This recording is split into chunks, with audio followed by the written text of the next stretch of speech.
nom du Père et du Fils et du Saint-Esprit. Que faisons-nous d'elle pour l'Halloween? Nous creusons l'intérieur et nous la débarrassons de ses pépins. Nous y perçons des ouvertures en forme de yeux et une bouche. Puis nous y plaçons une bougie avant de l'exposer, l'allumer devant la fenêtre ou la maison. Eh bien, la sainteté, c'est un peu la même chose. Dieu nous demande de faire pour nous ce que nous faisons pour la citrouille. D'abord, creuser en nous-mêmes pour éliminer les pépins, c'est-à-dire nos manques d'amour, nos manques d'empathie, nos manques de partage. Ensuite, nous ouvrir sur Dieu et sur le monde par les yeux et la bouche, afin de demander au Seigneur de mettre en nous sa lumière, afin de permettre de rayonner dans la nuit comme cette belle citrouille. Au nom du Père et du Fils et du Saint-Esprit. Amen. C'est moi, c'est nous, c'est qui l'on est.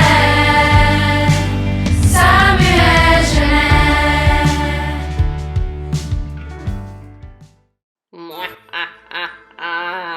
Joyeuse Halloween! Les activités à ne pas manquer aujourd'hui. À la première période, nous invitons chaque classe à choisir les représentants de leur classe pour le défilé virtuel qui aura lieu sur le Instagram du GDE. À la deuxième période, participez à l'évasion virtuelle afin de déterminer quelle classe pourra résoudre le mystère de la lune bleue le plus rapidement. Et à la dernière période, n'oubliez pas les jeux du comité climat scolaire positif. Tous les liens nécessaires pour participer aux activités d'aujourd'hui ont été envoyés par courriel aux enseignants ce matin.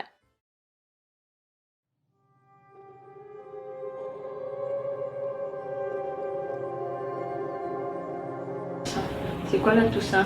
La Toussaint est une fête à l'honneur des saints connus et non reconnus. Quand est-ce qu'on fête la Toussaint? La Toussaint est fêtée le 1er novembre. Dans d'autres pays, c'est le 2. C'est quoi un saint? Un saint, c'est une personne des distinctions spirituelles qui est capable de prier, d'intercéder et de faire des miracles. La plupart des saints sont ceux qui sont ce sont des gens qui sont des martyrs, et d'autres sont des témoins du Christ, des témoins de miracles. Bonjour à tous, je m'appelle Israël et aujourd'hui j'aimerais vous parler des saints, en particulier Samuel. Samuel qui veut dire nom de Dieu en hébreu, c'était un prophète du 19e siècle. Il désignait à l'époque les rois d'Israël. Il a désigné Saoul et qu'après Saoul, David. Et on voit que à l'époque, à son enfance, Samuel était un enfant béni. Il était une joie pour sa mère, qui est-elle stérile. Et qu'après quoi, il a vécu dans la maison de Élie. Il a beaucoup passé du temps avec Élie et même... Sainte Catherine Catholica, née en 1656 dans la rive de la rivière de Maroc, dans l'état de New York. À l'âge de 4 ans, une épidémie a emporté son village qu'il a laissé avec une vision faible et un visage grêlé. Alors, Sainte Catherine a dû être élevée par son oncle et sa tante. Comme Sainte Catherine a refusé les règles iroquoises, comme elle ne voulait pas se marier et elle voulait rester vierge, son oncle et sa tante la persécuté, alors elle a rejoint les Jésuites. En 1676, les Jésuites l'ont baptisée dans le nom de Catherine ou Catherine. À l'âge de 24 ans, Sainte Catherine est décédée le 17 avril 1680.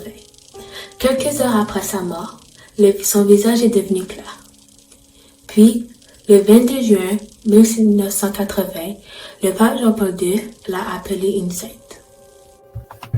À ma droite, nous pouvons apercevoir Saint Louis-Marie Grignon de Montfort, né le 31 janvier 1673 et mort le 28 avril 1716 en France. C'est un prêtre catholique français reconnu mondialement pour avoir fondé de nombreuses fondations comme les Filles de la Sagesse, mais aussi pour avoir lutté contre l'ignorance religieuse et le refroidissement de la charité. En son honneur, nous avons donné son nom au seul hôpital francophone d'Ottawa, je parle bien sûr de l'hôpital Montfort. Pour le jour de la Toussaint, j'ai choisi Sainte Thérèse car elle représente l'un des liens directs entre Dieu et le monde des vivants.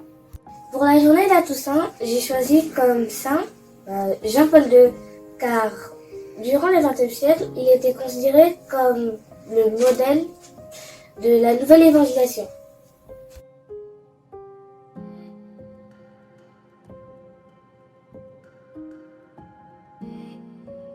Les bougies. Pour célébrer cette fête, nous vous inviterons à écrire sur un papier carré qui vous aura été remis en salle de classe le nom d'un ou de plusieurs défunts que vous voulez honorer. Ces papiers vont ensuite être accrochés à côté du crucifix dans le bureau de l'animatrice pastorale. Nous vous remercions d'avance pour votre participation. Le 2 novembre, nous célébrons la journée de la fête des morts. C'est une célébration qui a pour but de rendre hommage à tous nos défunts qui nous ont quittés. De même que la Toussaint, la fête des morts est de tradition catholique qui a été introduite en 998 par un abbé et approuvée par le pape Léon IX avant de devenir une fête universelle. Durant la journée, les familles vont visiter les tombes où reposent leurs proches pour y déposer des fleurs ou allumer.